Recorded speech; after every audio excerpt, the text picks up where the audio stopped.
Good evening. I'll bring this regular City Council meeting to order. If we could please rise for the invocation by Pastor Grant Foster from Riverside Church, followed by the Pledge of Allegiance by Councilmember Dixon. Let's pray. Lord, we just thank you for, first, the privilege it is to live in such a beautiful place as Sebastian, Florida. We pray tonight, Lord, that you would give the council and the staff wisdom, knowledge, and revelation to know how to guide our city into the steps that they're going to take tonight. Would you be present here to give that wisdom? And we just pray your blessing to continue on Sebastian. In Jesus' name, amen. Amen.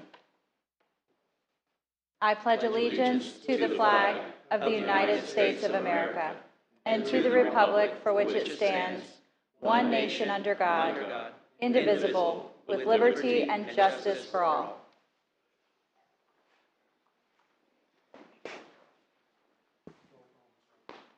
Mayor McPartlin. Here. Vice Mayor Jones. Here. Councilmember Dixon. Here. Councilmember Dodd. Here. And Councilmember Nunn. Here. Thank you.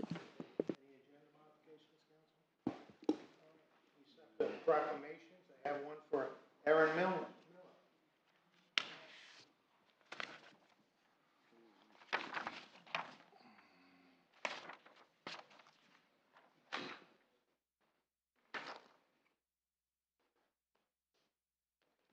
Hi. She couldn't make it, yeah. Mike?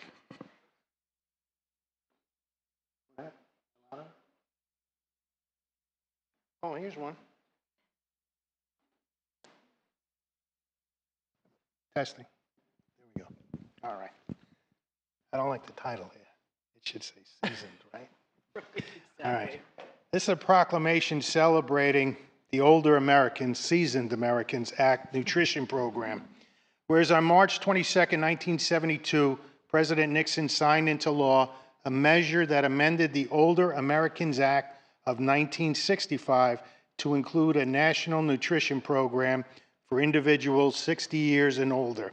And whereas each year, Meals on Wheels programs join together for the March for Meals awareness campaign to celebrate the success and garner the support needed to ensure this critical program continues to address food insecurity and malnutrition, combat social isolation, enable independence, and improve health for years to come. And whereas Indian River County's Meals on Wheels program has served our community admirably for over 50 years, and in the past year have provided more than 144,000 meals to 842 clients. And whereas in the past year, approximately 300 individuals have volunteered over 20,000 hours delivering nutritious meals to seniors and individuals with disabilities, helping them maintain their health and independence. And whereas Meals on Wheels programs in Indian River County deserve recognition for the heroic contributions and essential services they have provided and will continue to provide to local communities, our state, and our nation. And whereas the senior population is increasing substantially and action is needed now to support local Meals on Wheels programs through federal, state, and local funding, volunteering, donations, and raising awareness to ensure these vital services can continue to be delivered for years to come. Now, therefore, I, Bob McPartlin, as Mayor of the City of Sebastian, do hereby proclaim March 2025 as a month celebrating the Older Americans Act nutrition program and urge every community member to take this month to honor our Meals on Wheels programs, the seniors they serve, and the volunteers who care for them.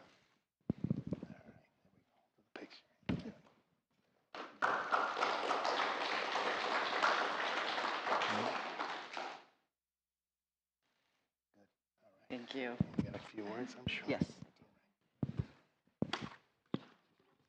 Some notes. Thanks so much for the proclamation. I'm Robin Orzel. I'm the Chief Development Officer with Senior Resource Association. Our Meals on Wheels program is dedicated to promoting the health and well-being of seniors in Indian River County. March is an important month for SRA as we join thousands of Meals on Wheels programs across America to raise awareness of senior hunger and isolation. Meals on Wheels is a lifeline for countless older adults in our community, and the number continues to grow. In 2024, we delivered 144,000 meals through this program, which is 35% higher than the previous year. Today, there are still 510 seniors on the wait list, but thanks to philanthropy, we are able to feed almost all of them while they wait. Our home delivery meal program helps alleviate hunger by providing hot, nutritious meals delivered by SRA staff and volunteers to clients 5 days a week, and also 2 frozen meals for the weekends. All menus are planned by a registered dietitian to ensure that they contain 1/3 of the daily nutritional value that seniors require. But this program is more than just delivering a hot meal. It's also a wellness check. Our visits provide seniors and their families with a sense of security and allow them to live more healthy and independent lives in their own homes. Sadly, for too many of our seniors, this visit is the only social interaction until a volunteer arrives with tomorrow's meal. Providing more than 600 meals each day could not be accomplished without the dedication, the time, and the effort of more than 250 devoted volunteers. So I'd like to take a moment to show you all the impact that Meals on Wheels has for our seniors in our community, our seasoned adults in the community.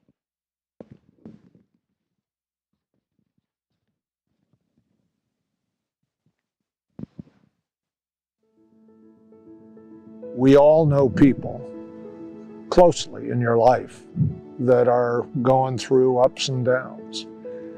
And if you can help people on some of their toughest days and you're making a difference with Meals on Wheels, you can see it. It's a gift. When your client tells you that this is the only meal they might have in a day, it really opens your eyes. We're so fortunate in our lives, and to see that, it really puts things in perspective.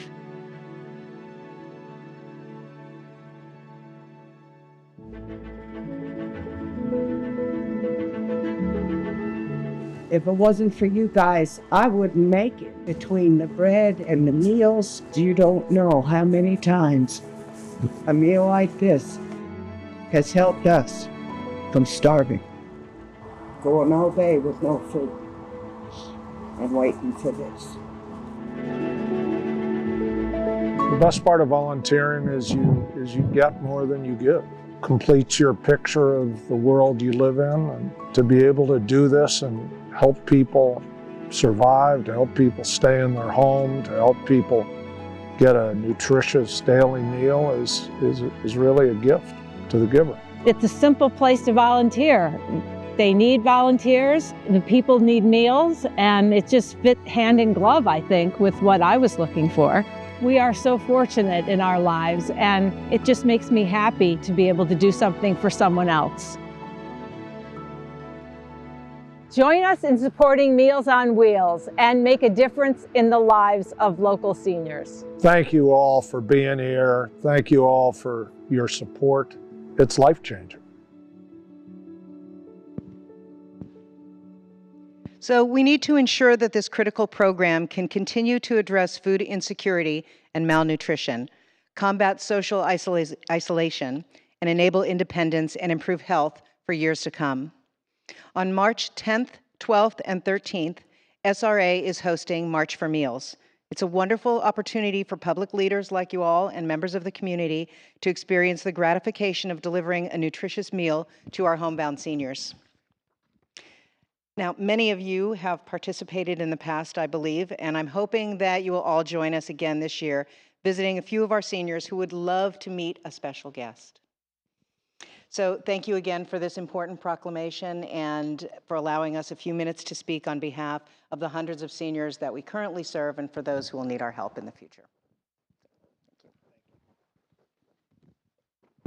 Not to mention the countless lives you have saved when you knocked on that door and the senior didn't answer the door and the volunteer took appropriate measures calling first responders.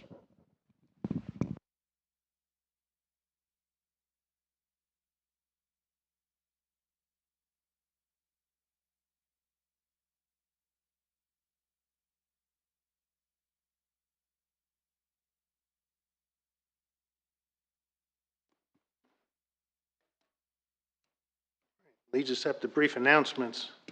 Mr. Jones. Yes, sir. Thank you so much.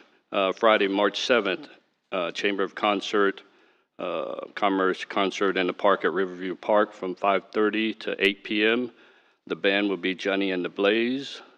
On Saturday, March 8th, and Sunday, March 9th, the Craft Club of Sebastian event in Riverview Park from 10 a.m. to 3 p.m.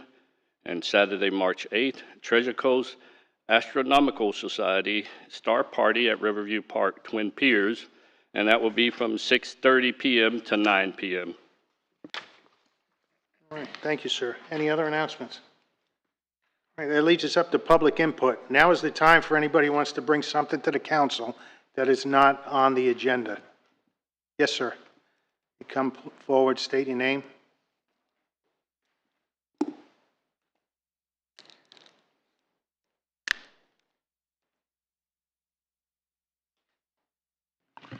Frank Nolan. First of all, Karen's assistant is Louise Batista, my sister. So the Meals on Wheels program has a special place in our heart. Last Thursday was point in time count. I want to thank Mayor McPartland and the two gentlemen from the other agencies that came out on there. And we didn't find as many as we thought we would because it was really cold. And that's true. Someone went over across the bridge because they didn't want to be counted. We were happy we didn't find any vets. But then yesterday, went to Cumberland Farms and there was a vet sitting outside. I'm here. I'd like to invite you all to join us next year or come and join us anytime because I know you all have different passions, but the way my sister and I were brought up, family comes first and then people. And you help them as much as you can. And Councilman Dodd, you might want to come out because they say that there's someone that looks that could pass as your brother out there. But this was the hardest in 15 and a half years that I've done this. This was the hardest because you hope you never have personal. And unfortunately, well, first time that it became personal was 10 years ago. One of my former students down in Broward, but she's doing great now. The first people I found was a former co-worker, her husband, and her two children, who lived in Sebastian for about 14 years, and they lost their place. Now, we got them in this little place, but they're talking about leaving Sebastian. They can't afford to be here anymore, and maybe going to Palm Bay. Then I found another co-worker and her boyfriend.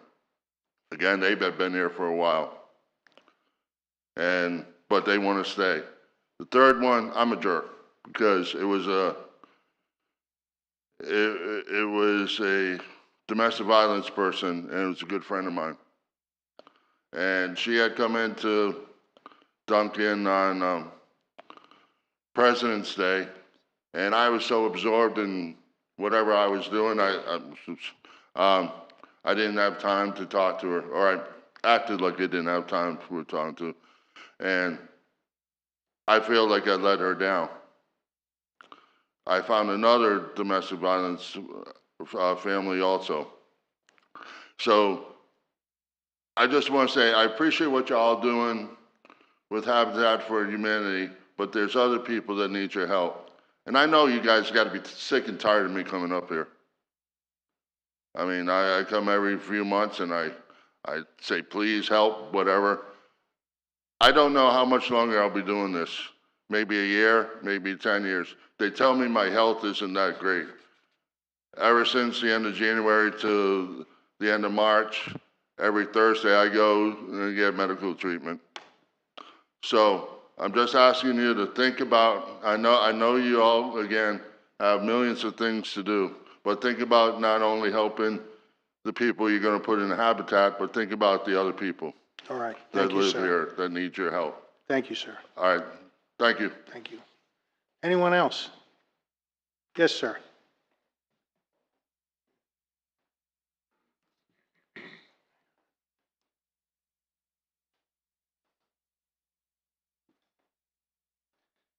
Good evening, Council. My name's Greg Hepler. I'm the owner of the Pelican Diner, which I'm sure most of you know is at the golf course.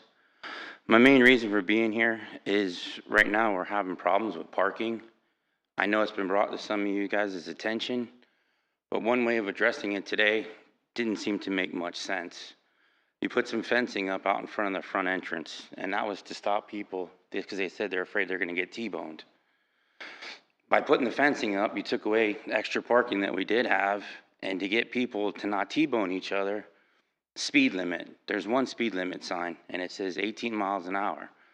But you have your speed humps. If you were to put your 2 speed humps right in front of the entrance, that's going to slow people down from T-boning each other, just like I put pieces of concrete in front of the entryway because people don't like to slow down there. So I'm here to ask for some help, maybe to get a meeting, find some time. I've never met the city manager. He's my leaseholder as far as my understanding goes, along with the city council. There's other things that need to be addressed, but parking is a big issue. I know you guys have a road crew. I don't know if you can work on signage. The signage that's there is minimum. One little sign, yay big, says golf parking, restaurant parking. Now, I can't operate a restaurant and take care of the rent and obligations that I have to you guys if I don't have parking.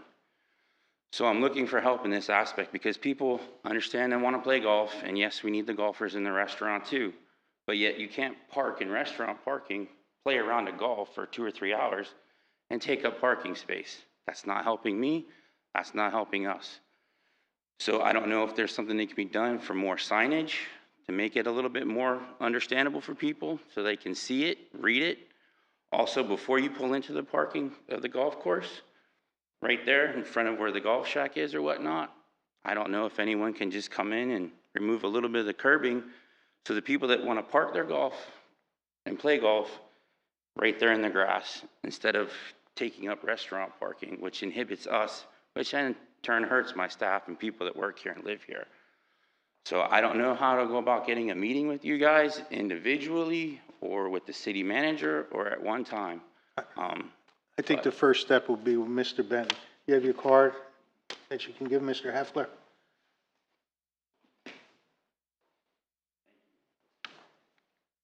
Because I feel like we provide a good service and a positive service, and we try and help the community as much as possible. So I'm just looking for some help, and I guess I'll start with the city manager.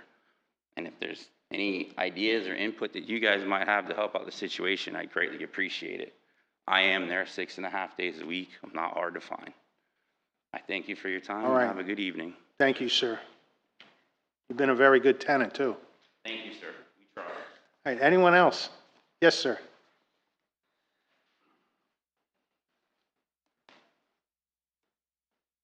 Good evening, Mayor, Council.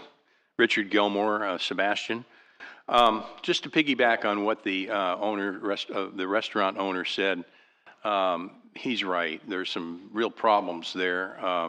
I saw them putting up the some wood things to keep the people from parking out on the grass, which is a good thing because you can't see coming out, and somebody's going to get T-boned there. That's correct. You put signs up, and people sometimes they don't think about it. But I've also seen cars that I know are golf related in the restaurant parking area, which needs to be addressed. And I don't know how you do that, but I mean, I know I've seen that happen where people park there, especially if they're walking, they just walk over on number 10 and you know, play around, and they're there for 2 hours at least. So that's got to be addressed. The main reason I wanted to come up, and I wanted to give you, Mayor, invitations for the council to the second annual treasure hunt. Thank you. The Craft Club is putting on this coming, not this weekend, but on the 8th. We're doing the same kind of thing that we did last year. We have a grand prize of a replica coin from the Atocha. It's silver that was under the water for 400 years. Struck into a replica treasure coin we got from Mel Fisher's. We have a bunch of prizes that we're giving away, and it's a lot of fun. We have a contest, costume contest, and families come dressed up as pirates. It's a great time. So would like to see all the council members come and do the treasure hunt, maybe win a prize. And thanks to the city for allowing us to be in the park. I think that you guys are doing a great job, and the city manager is doing a good job too. Thanks very much. All right, thank you, sir. Anyone else from the public? Yes, ma'am.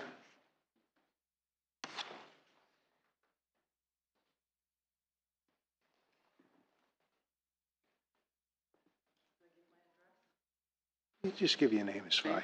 Charlene Furman. It came to my attention that the shade trees were being severely pruned. A lot of the lower limbs were being cut off.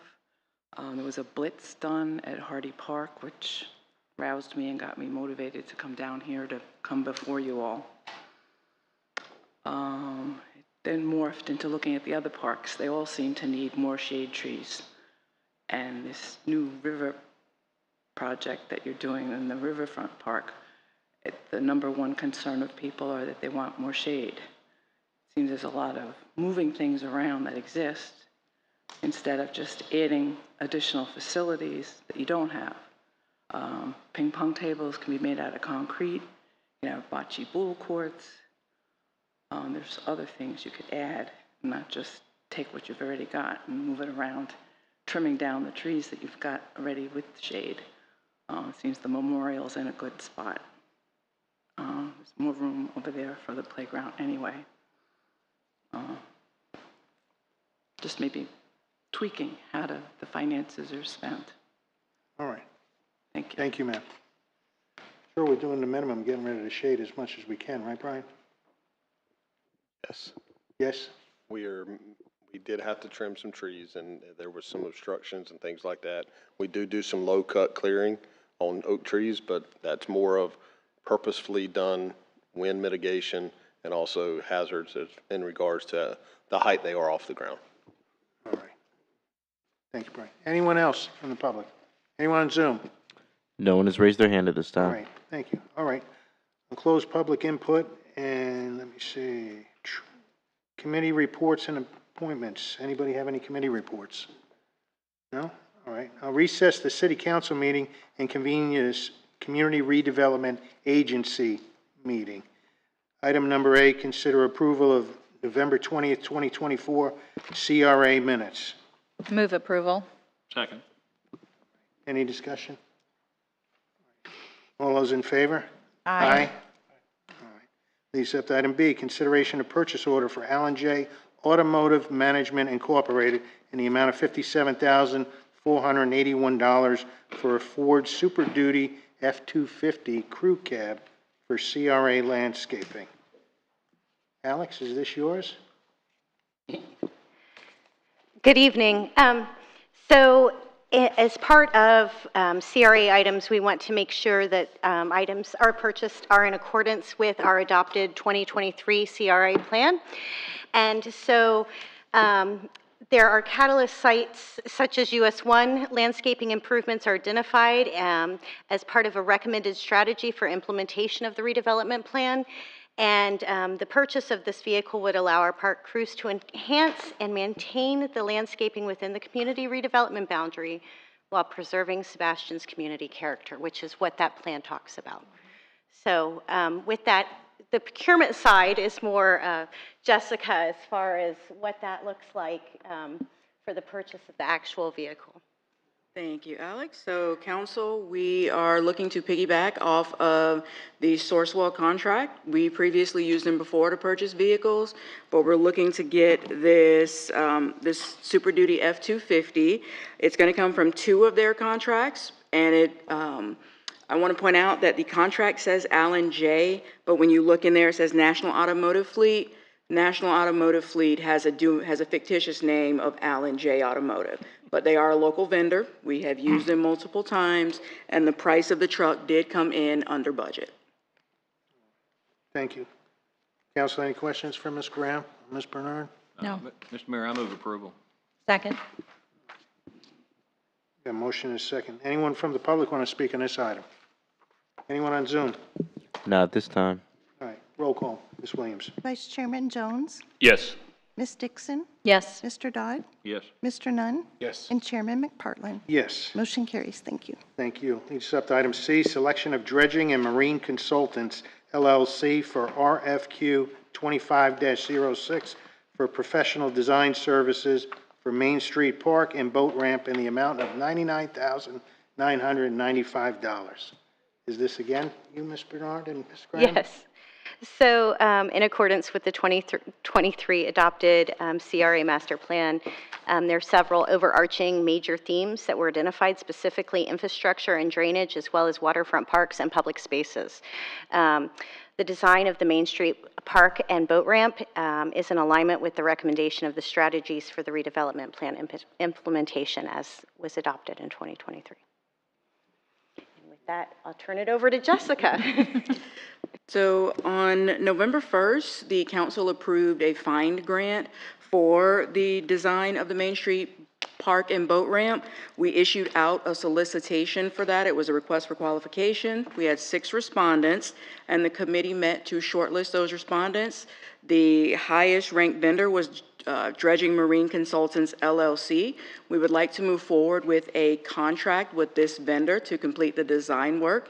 And I would like to point out that our grant was for $100,000, and we're only asking for $99,995. So we did come in under budget.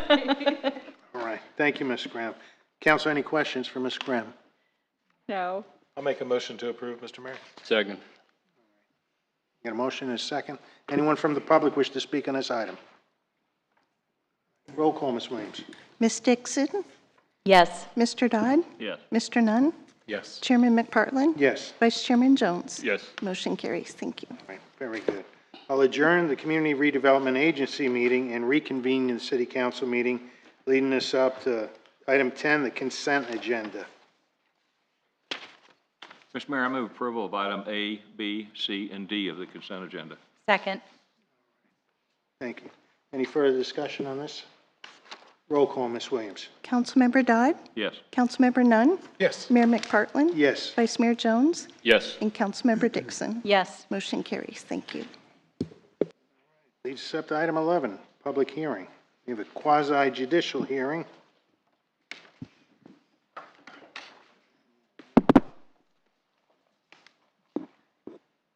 Consideration of ordinance number O-25-01. Anyone who wants to speak on these items, item A or item B, if you could fill out a speaker oath card. All right. Madam Attorney. Thank you, Mayor. This is a quasi-judicial hearing, first reading on ordinance number 02501, an ordinance of the City of Sebastian, Florida, approving a small-scale amendment to the Comprehensive Plan Future Land Use Map to designate a land use classification of low-density residential LDR for land with a current land use designation of institutional INST for property consisting of 3.96 acres more or less located north of Day Drive, south of Spring Valley Avenue, west of Alexis Street and east of Schuman Waterway, authorizing findings, administrative actions, providing for conflicts, severability, scrivener's errors, an effective date, and an adoption schedule. All right, thank you, ma'am. All right, counsel, anyone have any ex parte communication to disclose? No. Is the applicant here? Does the applicant wish to make a presentation?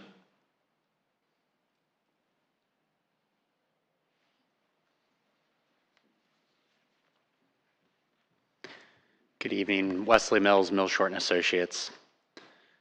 Can I operate the? All right, excellent. I think I'll go through my presentation a little quicker than I normally would. I feel like you guys are probably familiar with the site, and I know there's a lot on the agenda, so stop me if there's something I blow by that you want more clarification on. The site is part of Sebastian Highlands, Unit 17. This is the original plat from 1970 when GDC platted the site. We refer to it as Track N. It's 3.96 acres. It has an institutional land use classification. We're proposing to change that land use to a low-density residential. The site I have in red above on the screen here, and to the north of the site, we have low-density residential. That's where Ryan Holmes will be constructing about a 90-lot subdivision. And to the south, there's already existing residents that are also low-density residential. And to the west, we have multifamily or residential medium. Some of the uses that are allowable as conditional uses mostly for the current land use are civic centers, child care facilities, churches, things that revolve more around that institutional type use. Also by permitted uses would be like public parks and things like that. Just wanted to show you with our site, as you can see, it's compatible, similar zoning or land use to the northern and southern sites, and we have a higher intensity use to the west. Some of the facts with the site is, like I mentioned, it's 3.96 acres. We would be looking in a later hearing tonight for RS10 zoning that would allow for single family. It would allow for 5 units per acre. We're proposing much less than 5 units per acre. We're looking to plat single family lots just right off the frontage of Day Drive, which would be 7 lots. Currently there's existing utilities that front the site. We have a 6-inch water main that runs along the front of the property, and we have a Indian River County public lift station that's actually located on our site, located in an easement. The lots that we're going to propose with the sites are going to range at the smallest 15,000 square feet, and several of them being 35,000 square feet. So they'll be much larger than the minimum requirements if the zoning is approved. Just a utility map showing where the existing utilities are relative to the site, and an aerial view of the site and the surrounding of the property. I'm happy to answer any other questions you may have. All right, thank you, sir. Ms. Bernard, do you have a report? Sorry? Do you have any input on this? So just to follow up with what Mr. Mills said is that we received application, and our understanding is that the future intention for this parcel of land is for single-family homes, no more than a total of 7. Infrastructure is already in place. It's surrounded by residential on all sides. This is really in alignment with what you want to see when somebody's making application. I'd be happy to answer any questions you might have specific to the parcel of land. All right, thank you. Council, any questions for the staff or the applicant? No. No? Okay. All right, at this time, I'll open the floor for anyone in favor of the request. Anyone on Zoom? Not at this time. All right, close that. Open the floor for anyone opposing this request. Anyone on Zoom? Not at this time. All right, very good. I don't think the applicant, anything else to sum up? No? Okay. Staff is fine, of course. All right, council. Mr. Mayor, I move approval of ordinance 0-25-01. Can you include the second, The public hearing date in your motion, please? Oh, what's the second reading date? The second hearing date, and also the second hearing date would be March 12th, 2025. Thank you, sir. Sorry. I'll second that. All right, any further discussion on this matter? This is the kind of an application that we'd like to see come before us. It's a good application. 7 houses along that street are not going to be intrusive at all to the people who live on Day Drive. At some point in time, we'll have to deal with who's going to be responsible for that little piece of road that comes off of Day Drive and goes into the new subdivision, but that's separate. That's down the road somewhere. Yeah. All right. Any other discussion? Roll call, Ms. Williams. Councilmember Nunn? Yes. Mayor McPartlin? Yes. Vice Mayor Jones? Yes. Councilmember Dixon? Yes. And Councilmember Dodd? Yes. Motion carries. Thank you. All right, thank you. This leads us up to consideration of ordinance number O-25-02, quasi-judicial proposed rezoning of 3.96 acres off Day Drive from public service to RS10 Single Family Residential. All right, anyone who wants to speak on this matter, if they could complete an oath card. And Madam Attorney. Thank you, Mayor. This is ordinance number 02502, an ordinance of the City of Sebastian, Florida, designating a zoning classification of RS10 residential single family to land with the current zoning designation of PS Public Service for property consisting of 3.96 acres more or less located north of Day Drive, south of Spring Valley Avenue, west of Alexis Street and Schuman Waterway, providing for conflict, scrivener's error, severability, and providing for an effective date. Thank you, ma'am. Council, any ex parte communication on this matter? No. Applicant, have anything to add? Something new? I don't have anything new to add. All right, thank you. Staff? I don't have any additional information other than the request is for RS10, like we stated. All right. Council, any questions for staff of the applicant?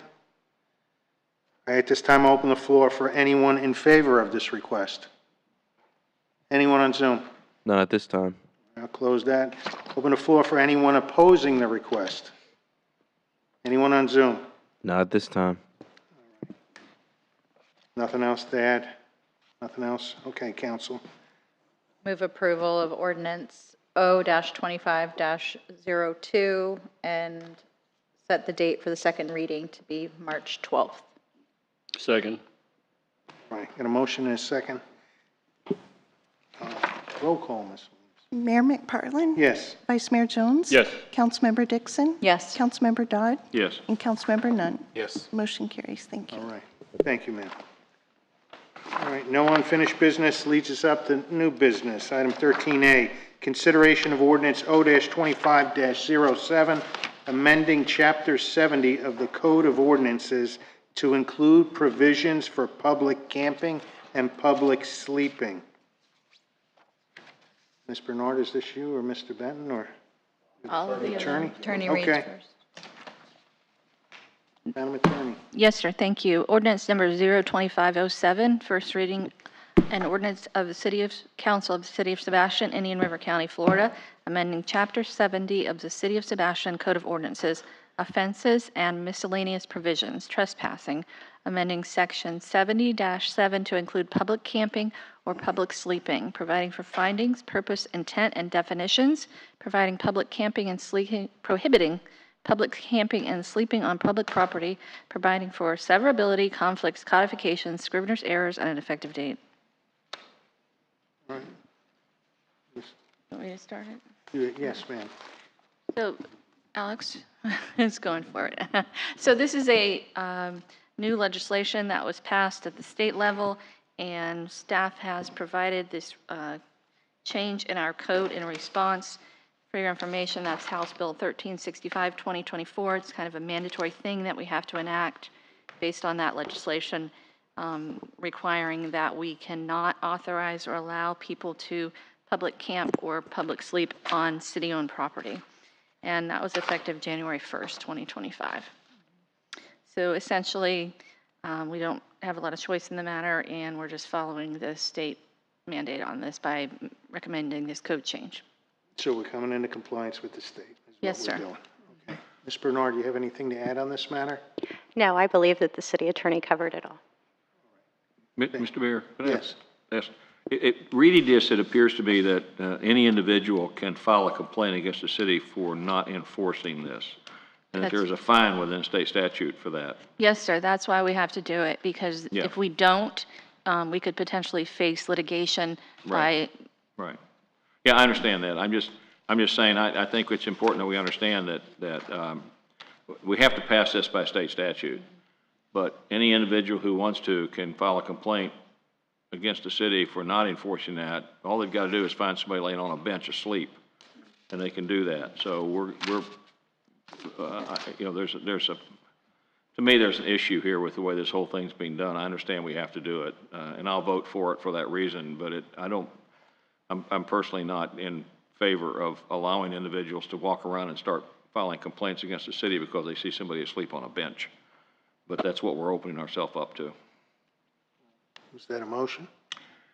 That's emotional. That's a motion to pass this with absolute reluctance. Second. Mr. Mayor, just set the public hearing for the second reading for March 12th. I'll amend my motion to set the second reading, public hearing for March the 12th. And I'll amend my second. All right, thank you. Emotional motion. All right. Emotional. Anyone from That was the an public? emotional motion. Anyone from the public wish to speak on this item? Anyone on Zoom? Not at this time. Government going amok. All right. Roll call, Ms. Williams. Vice Mayor Jones? Yes. Councilmember Dixon? Yes. Councilmember Dodd? Yes. Councilmember Nunn? Yes. And Mayor McPartlin? Yes. Motion carries. Thank you. Thank you. Leads us up to item 13B, consideration of the acceptance of the 5-year Sustainable Sebastian Action Plan. Ms. Bernard, this you? Good evening. So this was the rollout. This is the 5-year Sustainable Sebastian Action Plan that was approved by Natural Resources Board on February 4th. These are their goals and objectives that they're looking to accomplish over the next 5 years. It's being presented to you all tonight for final acceptance and approval, and staff supports this item. All right. Council, any questions for staff? All right, I'll entertain a motion. Mr. Mayor, I'll make a motion to approve the 5-year Sustainable Sebastian Action Plan. Second. Any further discussion? Roll call, Ms. Williams. Councilmember Dixon? Yes. Councilmember Dodd? Yes. Councilmember Nunn? Yes. Mayor McPartlin? Yes. And Vice Mayor Jones? Yes. Motion carries. Thank you. All right, leads us up to item 13C, consideration of a purchase order for $14,720.92 for Konica Minolta Business Solutions.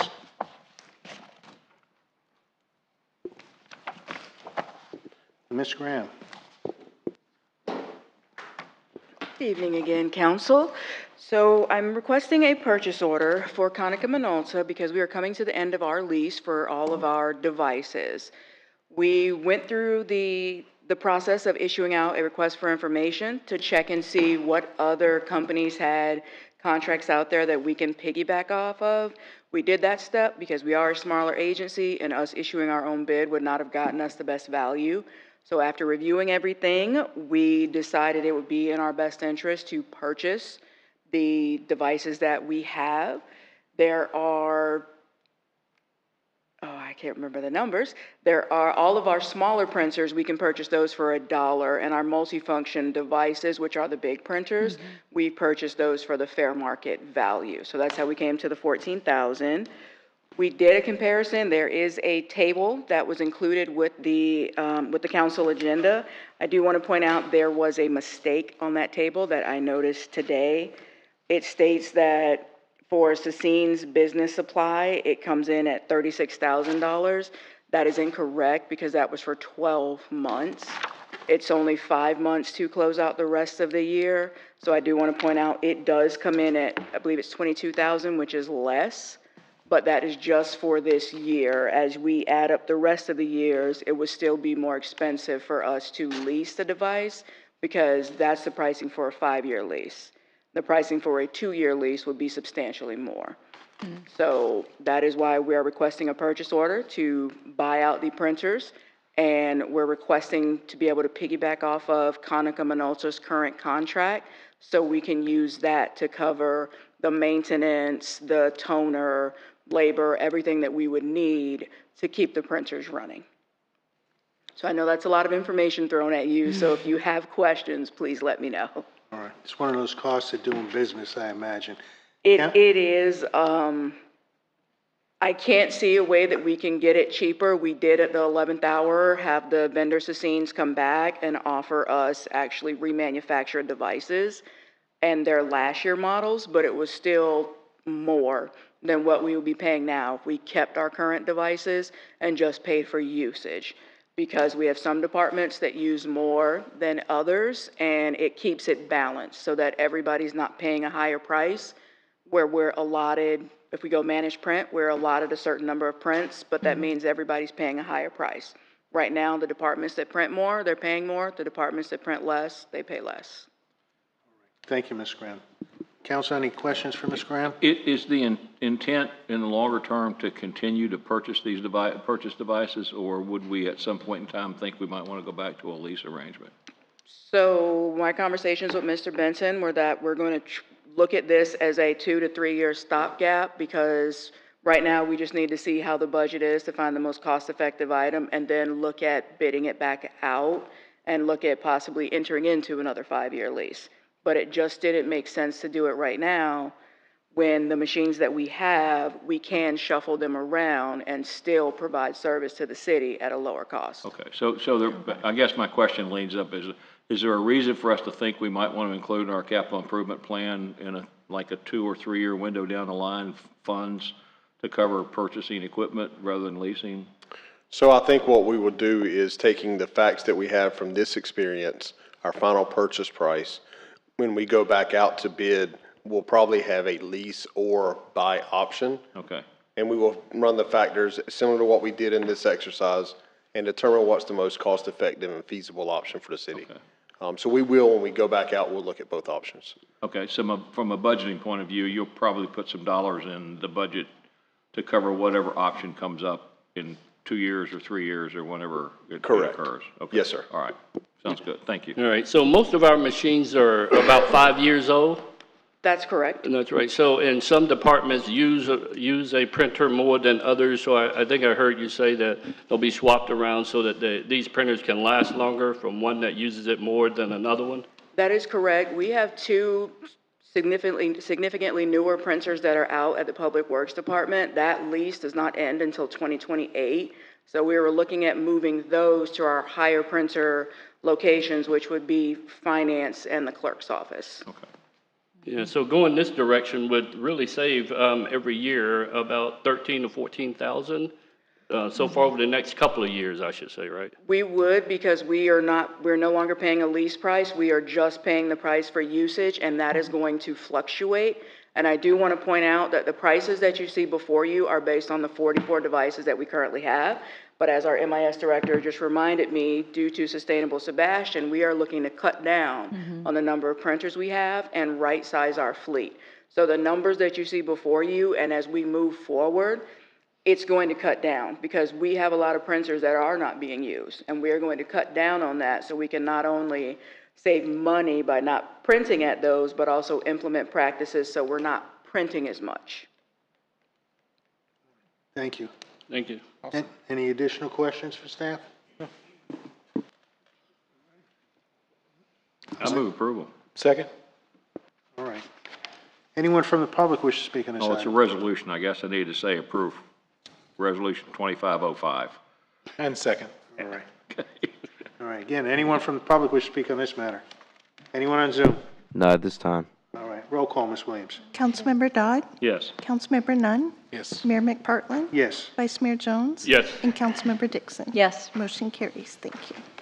All right. This leads us up to item 13D, consideration of a purchase order for JL Midas Breathe Clean Air not to exceed $28,255 for HVAC remediation, and authorize the city manager or designee to execute. Mr. Sabo, is this your item? Mr. Mayor, I'm going to start talking on this one just right. to, I haven't had a chance to speak tonight. So, I mean, I've been told I talk too much. He's feeling lonely down there. So this request, so it's really 2 parts. One is we are requesting your approval to issue a purchase order for HVAC remediation in the Sebastian Municipal Airport Terminal Building. So that purchase, we are requesting that. Then we also are requesting the utilization of airport reserve funds. This is an emergency measure that we need to go forward with, and we did not have it budgeted in this fiscal year. So we did a breakdown of the funding source on your staff report that shows our utilization of reserves, what our starting balance is, and what our remaining balance will be after the usage of the dollars if you approve the purchase order. So it's kind of 2 parts in your motion to approve the purchase order and also the utilization of airport reserves. And Mr. Sabo and Ms. Graham are here if you have any specifics. That's it. All right, Council, any questions for staff? Mr. Mayor, I move approval of the purchase order and the funding from the airport reserve account. Second. Anyone from Zoom wish to speak on this matter? No one has raised their hand this time. Anyone in the audience? Any further discussion? Roll call, Ms. Williams. Councilmember Nunn, Yes. Mayor McPartlin, Yes. Vice Mayor Jones. Yes. Councilmember Dixon, Yes. and Councilmember Dodd. Yes. Motion carries. Thank you. Thank you. Leads us up to item 13E, consideration of the budget calendar for preparation of the annual budget and capital improvement program for fiscal year 2025 to 2026. Mr. Benton, is this you? Thank you, Mr. Mayor. I'll take this item as well to get it started.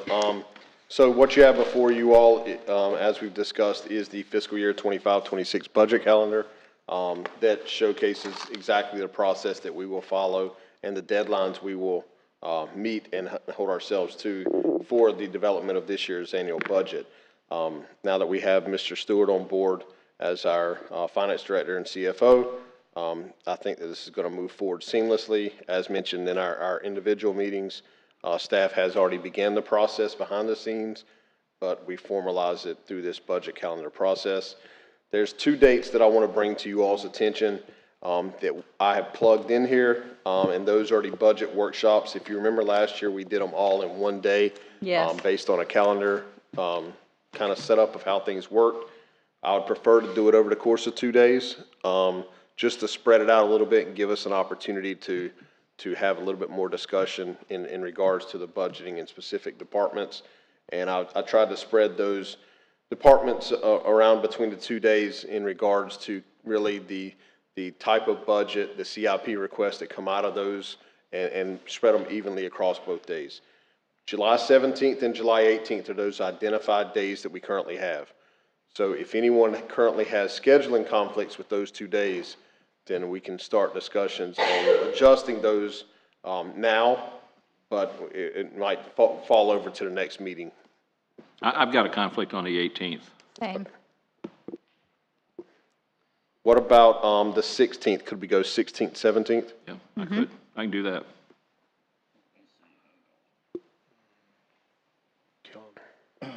July, right? I mean, Fred's getting his calendar out, so. I'm good on those for now. Mr. Nunn? Yeah, I'm fine. And the reason we bumped it, you'll see compared to last year, we pushed it back a week. That is strictly because we don't get the certified property values until the end of June. We're estimating June 27th this year. So by the time we ensure those numbers are correct to get you all the budget book and the budget advisory board the book, we're anticipating July 9th. So that would give you a week, where last year I think you had a day or two to try to read through it. Yeah. So we're trying to give you all a week, but we will make an adjustment and go July 16th, Wednesday, and July 17th, Thursday, for the budget workshops. And your anticipation is that at our council meeting on the 9th, that you'll be able to give us the draft budgets? We will have it to you that day is our anticipation. Okay, all right. Yes, sir. Good. Are you okay with 16 and 17? I'm good. Good. All right, 16th and 17th of July. Sounds good. All right, leads up. Madam Attorney, you have any matters for us tonight? Yes, sir. Real quick, can we just get approval of the budget calendar as amended? Yes. Oh, Mr. Mayor, I'll make approval of the budget calendar as modified with the 16th and the 17th for the budget workshops. Second. all right. Anyone from the public wish to speak on this item? Anyone on Zoom? Not at this time. Roll call, Ms. Williams. Mayor McPartlin? Yes. Vice Mayor Jones? Yes. Councilmember Dixon? Yes. Councilmember Dodd? Yes. And Councilmember Nunn? Yes. Motion carries. Thank All you. right, thank you. Madam Attorney? Thank you. Just one matter. We, as you know, the city charter and regulations require that the city attorney come to city council to retain outside counsel. There's a matter involving the finance department and the city manager's office in conjunction, and that's why we're bringing this to you tonight, to ask for guidance to retain outside counsel, and they'll elaborate a little further on why. And then the city attorney is asking for consideration of retaining the direction and approval to retain the outside counsel regarding the pension matters for up to $15,000. Thank you. Thank you, Madam Attorney. So just a quick explanation. We've met individually in our individual meetings this week and had a discussion in regards to this that I've asked our finance director, CFO, to look into options in regards to pension plan, specifically in regards to our general employees with the current situation that is in that they're in currently. And based on that, he started his review on that, and we're at a point where we feel we need some legal advice from a pension attorney.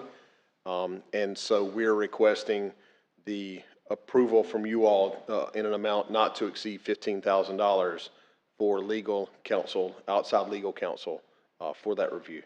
Mr. Stewart is here if you have any specific questions regarding that, but that is our request tonight. The attorneys, the law firm is the same one that has been used by the city in the past for these type issues. And I did reach out to some fellow city attorneys for some, some background on them, and found that they, have the requisite background and experience that we're looking for. I mean, it's something that we have to have done. It seems like a reasonable cost. So, council, any problems with that? I agree. No, I agree. We need to take every step that we can to protect our employees. So, You good with that, Mr. Nunn? Yes, sir. All right. Very good. Anything else? Thank you very much. No, sir, that's all. All right. Mr. Benton? So I just have one item I want to give you all an update on. I know at the we've received some emails previously, and then at the last council meeting, we did have a resident speak in regards to the speed limit and traffic in the Layport Drive area. So we completed a speed study in that area, beginning on January 7th through January 14th. That's typically our process when we get complaints into the city in regards to what exactly is happening on a specific street. Based on that, for the full week that we accounted for, we saw 589 trips in one direction and 629 trips in the other direction. One direction, which is eastbound, on that street, and we did it right in the middle of, I know previously it was discussed that there's two curves in between Fleming and Barber Street on Layport there. So there's two curves there. We did it right in the middle. I think it's really close to the residence location, or it might have been right in front of their house. And so the eastbound traffic, the posted or the speed limit signs is 30 miles an hour, which is our standard across the city. The average speed of all 589 vehicles was 26 miles per hour. However, the number that we use to look at these items is what we refer to as the 85th percentile. And the 85th percentile within this specific area for this week was the miles per hour was 33.7 miles per hour, which falls within the 85th percentile threshold that we utilize. The 85th percentile is what 85% of the residents or the cars, the drivers of the vehicles on that road feel is a safe and adequate speed, and that's how that's determined. Typically, your plus or minus 5 miles per hour is what your speed limit should be in that specific area. So eastbound was 33.7 miles per hour, westbound 629 vehicles during this time period, and we were at 34.6 miles per hour. So taking this information, kind of what is the city's next steps, or what is staff that we're recommending at this time? Staff is still continuing to evaluate this. We are currently, our first step is evaluating the installation of additional speed limit signage on this portion of roadway. Currently, in my drive-through and in looking at it from an aerial view today, there don't seem to be any speed limit signs in that portion of the roadway. So looking at installation of additional signage, also the usage of, we have the portable radar signs that we could put out there for a short time period to kind of look at that element as well. And then once we have those measures in place, some selective enhanced enforcement from the police department to kind of get a gauge of what's happening in that area and really see how that works.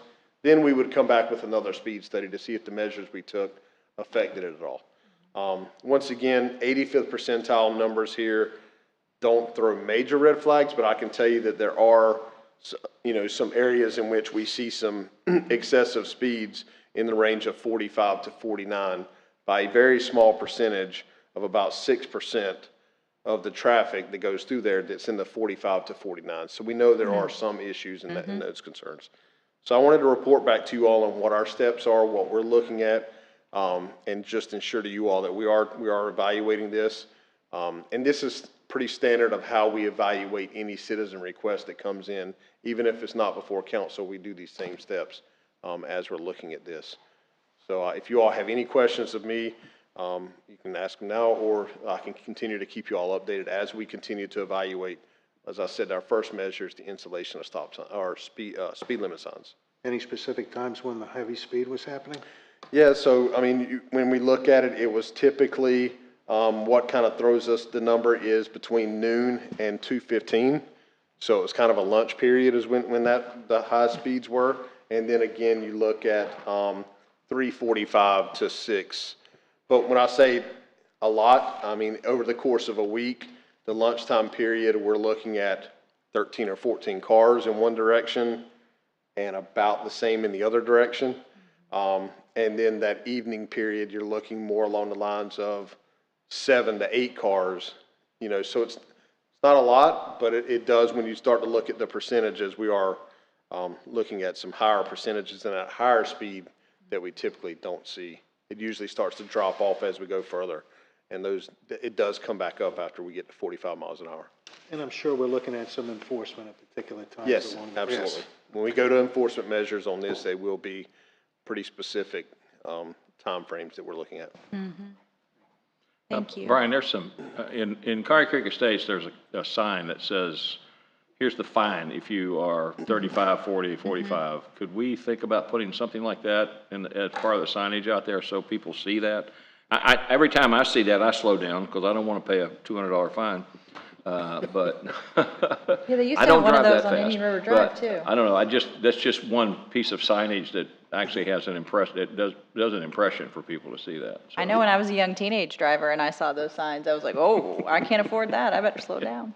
Yeah. Yes, we can evaluate that as well. Okay. Thank you. I think you just need to be careful when you do that because the fines change every year Well, through that's true. statute, through the county, through the state. So if we're going to be replacing signs all the time, so that's one other factor we Are have there to look stickers at. you can throw on there? Well, you need it to be reflective for at night and everything else. So Or we put at least.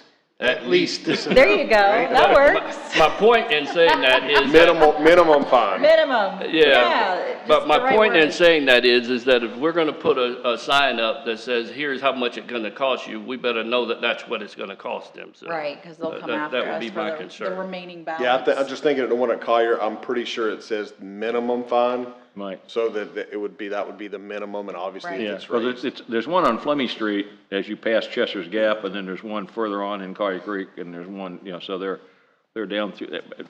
That was when people were anticipating Fleming Street would be a thoroughfare. Right. But I don't see that as much as I thought people thought we would. Those are locations Mr. Dodge slows down at. Anything else, Mr. Benton? That's all I have tonight. Thank you. All right. Ms. Williams? Nothing tonight. Nothing? All right, Councilmember Dixon. Just slow down.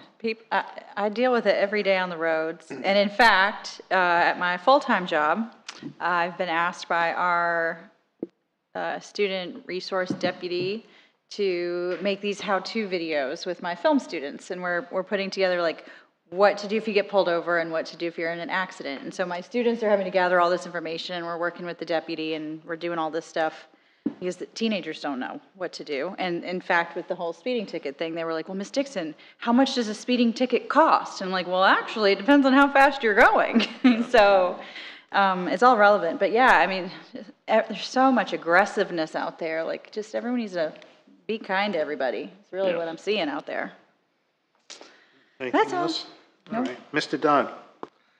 Okay, just one thing. The legislator, the members of the House and Senate are in Tallahassee. They're doing all kinds of pre-session work, and they're coming out with some extremely obtrusive bills as far as municipalities are concerned. So I'd like to recommend that everybody, not just the people, elected people up here, but everybody take a look at what's happening up there, because they're talking about doing things like dramatically increasing exemptions on ad valorem taxes And if the people out there who may be listening remember they did that several years ago, and we talked about how much money that was going to cost you because we were going to have to raise. We live on a bare minimum here. We can't just automatically do without half of our ad valorem taxes in Sebastian and provide services. So they're talking about changing the way that we're going to be able to control development. Some massive changes to the way we're going to be able to control development. So if you don't want to see, I don't know, maybe an extra 5,000 people here in which there's no services being provided, you might want to think about looking at some of that stuff and write some letters to the members of the House and the Senate that it's Bobby Brackett and Aaron Grahl are the two people. Senator Grahl and Representative Brackett are the two people that would hear. But it's important that we all look at that. It is a time right now in our political arena where the state is beginning to pretend like cities don't matter again. And they're getting lots of support. They're getting lots of support at the federal level for that. So it's important that we all look at that and respond to it. And if you don't say something, don't be surprised later on when it happens. So that's it. All right, thank you, sir. Vice Mayor Jones. No, sir.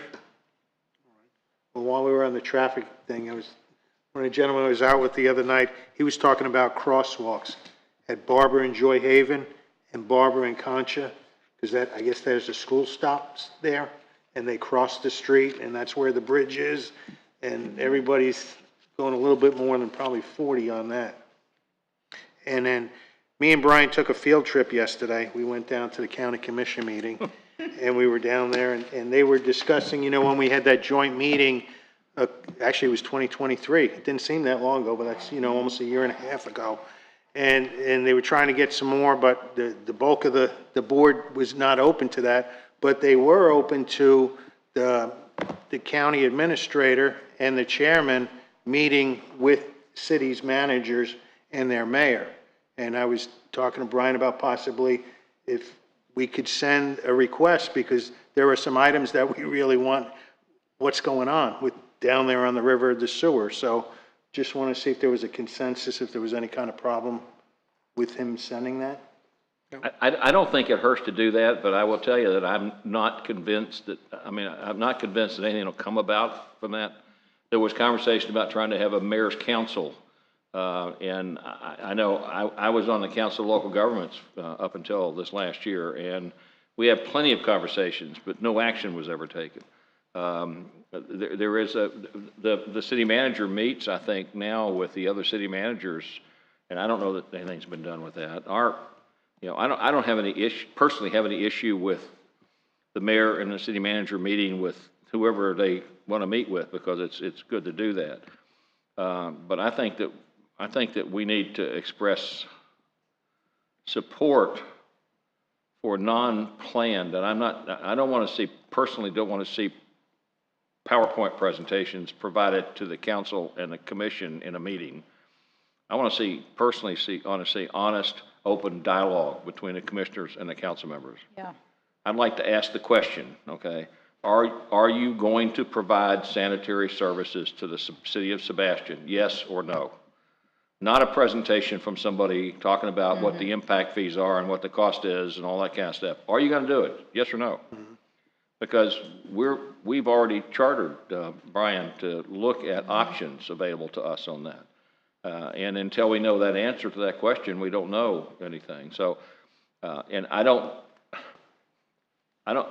think you've written a letter, or the attorney wrote a letter under your name to send that basically asked that question. We haven't heard any response on that. Letter's been down there for what, 2 weeks? 3 weeks? Letter was sent on January 27th. Okay, and I don't, in my conversation as of this afternoon or this morning at 10 o'clock with Brian, he has not received an official response to that, but even said, I got it, thank you, or go away. So, I'm not, that's fine. I'll support whatever needs to be done as far as that communication is concerned. What we don't need is platitudes and conversation. Yes. We need action. Yep. And if we can't generate action through that process, it's not going to do us any good. Right. So, waste of time. You know, I think that we need action from them, and After listening, I watched that meeting yesterday. After listening to the conversation about that, I didn't come away comfortable that they really cared to meet with us. So do we really care to meet with them? I think there's something that needs to be done there. And that's fine, but I don't have any issue personally with you and Brian meeting with whoever you want to meet with. I mean, Brian and I met with a county commissioner, the administrator, and the head of their utility department. When was that, Brian? 4 months ago? 4 months ago, and talked about septic to sewer in the CRA and septic to sewer in Sebastian. We walked away from that meeting with an agreement that certain things would happen. It's been 4 months and they haven't happened. I mean, it's like talking to a brick wall. And I think that we don't serve our residents very well if we keep hitting our head against that brick wall. So it's time for us to either elevate and take action, or it's time for us to just decide that we're not going to elevate and take actions and back off. I'm about ready to quit talking about septic to sewer. I've been talking about that since 2015, and I'm personally about ready to say, forget it. Residents, one day you're going to get hit with $35,000 or $40,000 bill to replace your septic tank, and we can't do anything to help you. That's my input. So, on that note, remember that sewer pipe we helped run down Roseland Road to help fund the county's sewer plans down the road, plus also put all of our airport and all that stuff on sewer. And they had a meeting. I don't know who was in the meeting, who was here when they had it. The county had it here in the chambers, and the county talked about, yeah, it's going to be fully funded. We're gonna run anybody on Roseland Road. We're gonna put them on sewer if they want to do it, preferably want to, but all the way down, no problem. Well, I have two people that I know that live on Roseland Road that contacted the county. We want to get it. We want to do it. Tell us what we need to do. Oh, well, you're in the city. We're not doing anybody in the city. I guess the county forgot that the city of Sebastian sits in Indian River County. They forgot that we helped pay for the pipe to go down the road. They forgot that we were the catalyst for that pipe, and they don't care. Nope. They did the people in the county, for the record, but the people on the Roseland Road in the city of Sebastian, they told them no. I know two of them that went to the county and requested it and were told no. They both tell me now, we feel like we were lied to in the meeting. They told us everybody on Roseland Road, and then said, no, you live in the city. We're not doing anybody in the city. Like we don't matter. It's getting old. It is. It's getting old. That meeting where they said they were going to work with us, with what? They're not working with us. They haven't worked with us. Listen, we have to have a relationship with them, and we do have a relationship with them, but sometimes it feels like when they get up on their dais, they don't care about us anymore. We don't matter. We're lesser, and they're going to do whatever they want. No, you need to have the meetings because we need to keep communication open. But if they're just going to lie to us, then maybe it's just wasted time. I don't know. I'm willing to waste some time, Yeah, you need to. so. I don't know what for. I mean, have the first meeting. Okay, you're hunting rabbits. Have the first meeting. Put a trap. We agree to this 10 days from now. And if you get a response, you at least know they're responding. Do something. But I don't have any, I mean, I'm not hearing from our city manager that he's getting adequate responses to the stuff we send them. And I don't want to throw Brian under the bus here, but, I'm just concerned that, there is a public utility that we fall within their urban service area that is not providing service. Right. And is not providing any input to us about whether they intend to provide service. How do we plan on what we're doing for the citizens of Sebastian? I mean, we don't know, for example, is it $40,000 to replace a septic tank with a new one, or is it $18,000 to run the lines to connect to their system? Exactly. We don't know the answers to that because we can't get that information from them, okay? So it's a public utility. I'll tell you right now that there's nobody in this county that would accept that from FP&L, from the gas the natural gas company, from AT&T or from any other. They'd be in front of the Public Service Commission right now screaming their lungs out about why aren't they being responsive to their customers. So I just feel like we're not getting service, and we're not getting the truth set. If you feel like you were comfortable meeting with them, I fully support you doing that. And I fully support Brian doing that personally. If you feel like that it would be, it would be meaningful to do that and to try to work through this process. But I'm exasperated. After listening to that conversation yesterday, I'm even more exasperated. They're obligated. They're obligated to serve the entire county. We are part of that county. Yeah. We have an agreement that they will serve our part of the county. It's still theirs. Two of them represent I don't know why it feels Sebastian. like. Yes. Yeah, I don't know why it feels like, well, this is Sebastian. No, as far as sewage is concerned, it's Indian River County. It's not Sebastian. Right. Serve this area. Yes. It's time.